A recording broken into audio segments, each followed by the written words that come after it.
partager sur quelque chose sur le livre de 1er Roi, chapitre 2, à partir du verset 1er jusqu'au verset 12. Je vais lire rapidement la parole du Seigneur. David approchait au moment de sa mort et il donna ses ordres à Salomon, son fils, en disant: je m'en vais par les chemins de toute la terre.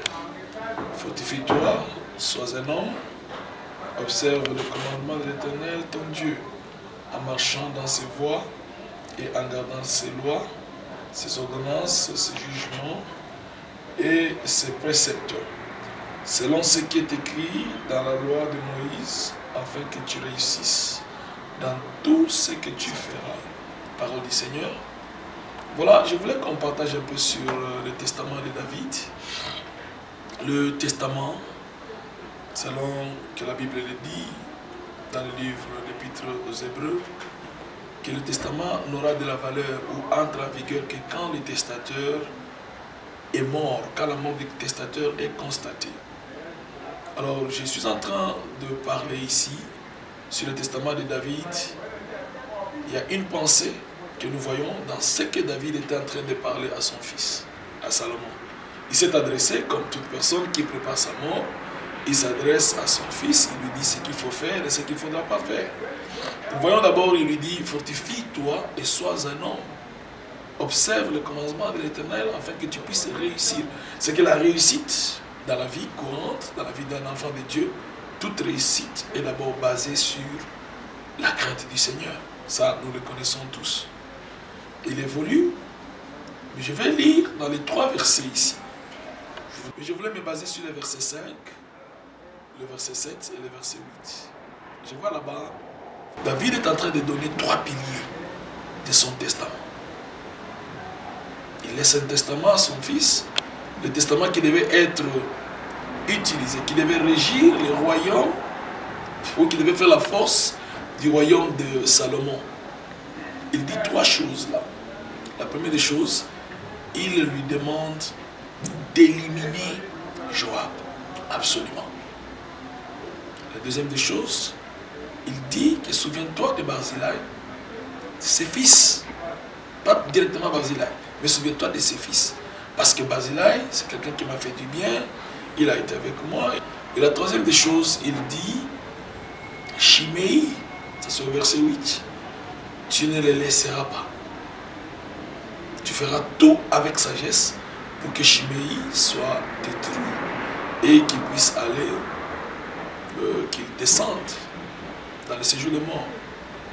Alors, les 3 choses ici, quand nous sommes en train d'évoluer avec la pensée de Dieu, nous disons, expliquons un peu c'est quoi l'élimination de Joab.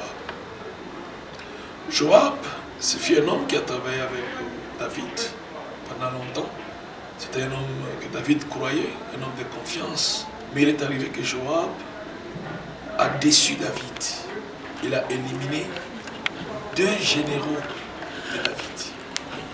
Il a éliminé Amasa et il a éliminé Abner. Ces 2 gens-là, c'était des vaillants héros pour David. Ils faisaient la force même du royaume. Ils étaient en train de combattre. Quand on les envoie au combat, c'est que c'était les 2 héros. Et la Bible dit que ces hommes passaient leur temps à ranger les troupes. Ils passaient leur temps à rassembler les troupes. Ça, quand j'ai lu 1 Samuel chapitre 26, verset 15, et quand j'ai lu aussi 2 Samuel chapitre 3, verset 31, j'ai trouvé que ces 2 hommes, c'était des rassembleurs. Ils assemblaient les gens. Et quand nous évoluons dans la Bible, nous posons la question à Nombre chapitre 10, verset 2 jusqu'à 4. Nous trouvons que Moïse, pour assembler le peuple, il se servait de trompettes. Et c'était toujours 2 trompettes. Quand il sonnait la première trompette, c'était pour rassembler les gens. Et quand il sonnait la deuxième trompette, c'était pour le départ. Voilà. Je trouve que ces 2 personnes, les 2 généraux de David, Abner et Amasa, ils faisaient le même rôle que les trompettes faisaient avec Moïse. Vous voyez ça, frère? Donc, ils étaient en train d'assembler le peuple, pour amener le peuple au combat. Donc les deux personnes ici, qui sont l'image de deux trompettes, nous les prenons dans cette pensée comme étant les deux choses que l'Éternel se sert pour délivrer le peuple, pour le salut du peuple. Les deux personnes que le Seigneur s'est servi. Regardez par exemple, pour que Israël puisse sortir d'Égypte, le Seigneur s'est servi de Moïse et d'Aaron. Comme aujourd'hui, il se sert de Christ et des apôtres. Donc, carrément, nous sommes en train d'interpréter ou de comprendre que les deux personnes ici, ça typifie Ésaïe chapitre 8, verset 20, à la loi et au témoignage. Si l'on ne parle pas comme ça, il n'y aura pas d'aurore pour le peuple, il n'y aura pas de la lumière pour le peuple. Donc, les deux généraux ici typifient la loi et le témoignage, la parole ou l'écriture et son interprétation. Moïse et Aaron. Alors, Joab, c'était celui-là qui est venu pour tuer ces deux personnes-là. Et si ces deux typifient l'enseignement, le vrai enseignement, la vérité, que signifie alors Joab? Joab, c'est celui qui vient tuer l'enseignement. Or, il n'y a personne qui peut tuer l'enseignement. Il n'y a qu'un enseignement qui peut détruire un autre enseignement.